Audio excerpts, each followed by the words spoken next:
Hi everyone, it's Shelley Bortolotto, life coach, and I'm here today for the parents, for the mums and dads that are struggling. I'm going to share a concept called the tipping point, and I want you to listen in because it's going to help.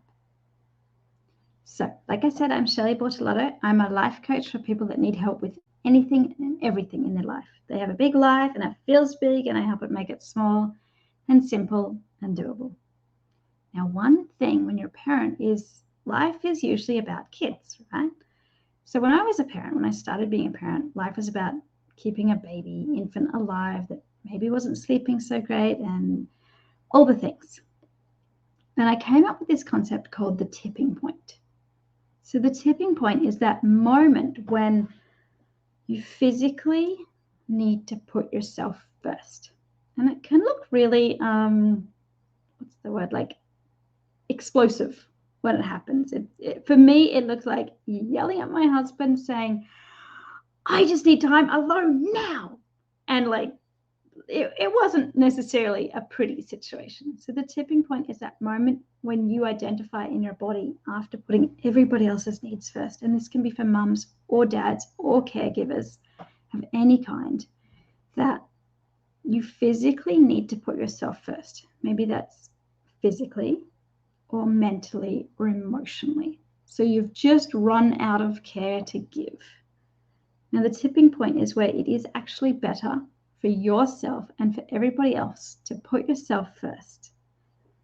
Because you need to kind of, if you think of it this way, like if you're running on empty all day, by the end of the day, you've got nothing left to care for somebody, especially even if they need care in the night as well. But when you find that tipping point, and the first few times you find it, it might be really explosive, like it was in my household, where you're like, I need all the things and I need you to take the baby and just go and do something, which is pretty much exactly what I said. It's sort of like you've found the tipping point, but you found it at the moment where everything's about to tip over and fall on its side. Now, the first thing you're going to do is you're going to recognize it and you're going to notice it. And you're going to then decide, once you've recognized it and you've noticed it, that everything is about to fall in a heap if you don't put yourself first or just for a second, then I'm going to challenge you to act upon it. Now, acting upon it is actually two parts. One, it's deciding, like, hey, I'm at my tipping point, I need to figure this out. And two, it's logistically making it work. So deciding might look like thinking, it's time for me. I need to fit my own oxygen mask first or the airplane is going to crash. Or taking care of me first is important. Now, at this moment, when you've found the tipping point and you're like, I really want to do something about it, your brain is probably going to offer you one of two, possibly both, thought errors. The first thought error it might offer is, oh, but I can't put myself first. That's not okay. And you feel guilty. Guilty is an emotion we create with our thoughts. It doesn't have to be like valid or not valid. It's just an emotion we have with our thoughts. It can feel really intense. It's still an emotion that is created by a thought in our head. Something like, I have to take care of everybody else first. When you feel genuinely guilty, you might think you're being selfish. That's the thought error.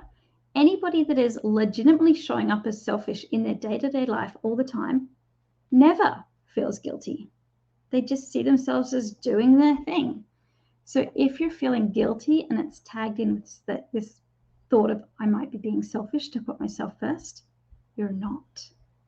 You need to fit your own oxygen mask first before helping others. Now, the tipping point is just that moment where we identify, oh my gosh, I either have just yelled at somebody or I'm about to yell at somebody, or I'm just going to fall in a heap if I don't take care of myself. Physically, emotionally, or mentally, any one of those three. Once you've identified that tipping point and you've decided to act upon it, your brain might offer you a second thought error, which is, but I can't. But there's no one to look after the baby. But I'm home alone. But I can't ask my husband to do that because he works nights. Whatever it is. And that is going to feel very real and very true and very accurate. I'm going to challenge yourself to take a minute to stop and think and then get creative. Now, when you're incredibly sleep deprived and you're literally choosing between sleep, cereal, or cleaning the house. This is really hard. I've been there and it can be really, really challenging. It might look like getting creative around saying, hey, I need help. Can I ask a friend? Just let your brain think a thought of, first notice the thought error of your brain saying, but I can't. Logistically, I cannot get time for myself. And get curious. And that might come, that curious feeling. As we know, our feelings come from our thoughts. So that curious feeling might be something like, I can logically figure this out. I will find a way. It is going to happen and it is going to help me. I will logically figure this out. I don't know how yet, but I will figure out a way to re-calm myself when I'm hit the tipping point or when I'm about to hit the tipping point. So you're going to recognize it. You're going to act upon it. When you're acting upon it, there's those two things. Deciding to do something and logically figuring out how. Each of these might come with a thought error. That's totally fine. It's just a thought error.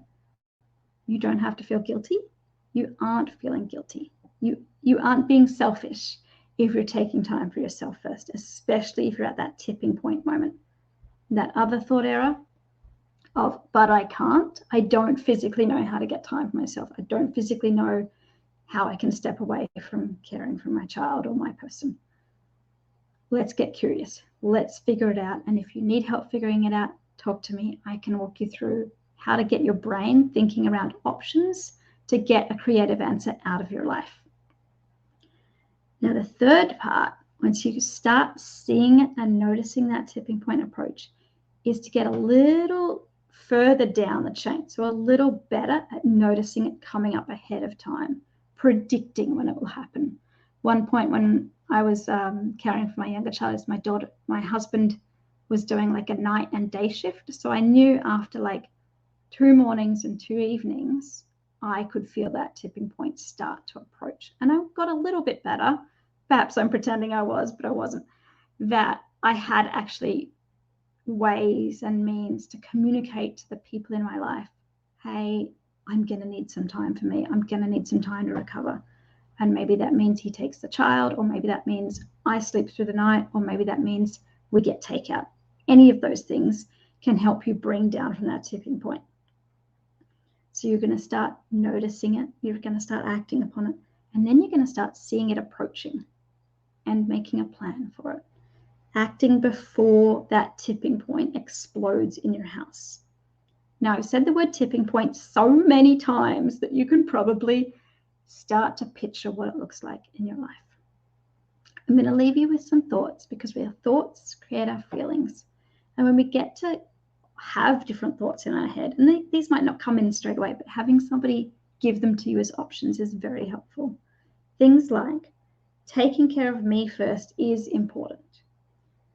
Fit your own oxygen mask before fitting others, especially when you're in that tipping point. So if you're in the airplane and it's going along fine, yeah, you don't need an oxygen mask on. But when that tipping point is approaching, please fit your own oxygen mask. It's time for me. It serves my family to take time for me. I can logically figure this out. I think I'm approaching the tipping point. Yeah, you can say that out loud, and you can say it in your head. Hey, I think I'm approaching that tipping point that Shelley was talking about. I think I'm starting to see it. I think I want to yell at somebody. Oh, I'm approaching the tipping point. I can take care of me before I take care of others, before I hit that tipping point. It's easier for my family if I take care of me before I hit that tipping point. Now, for some of you, you might be hitting that tipping point every day. It might feel like you're in a constant tipping point, and I get that. And it's a process of unwrapping each part of that. And I'm going to share with you in a couple more videos' time a method I use, the SCORE model.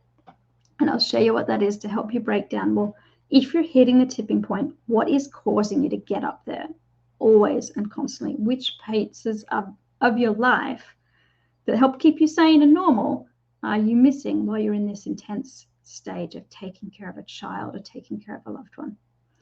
So I'm Shelley Bortolotto. You can reach out to me anytime. I'm here to help. And I'm helping you today by telling you about this concept called the tipping point.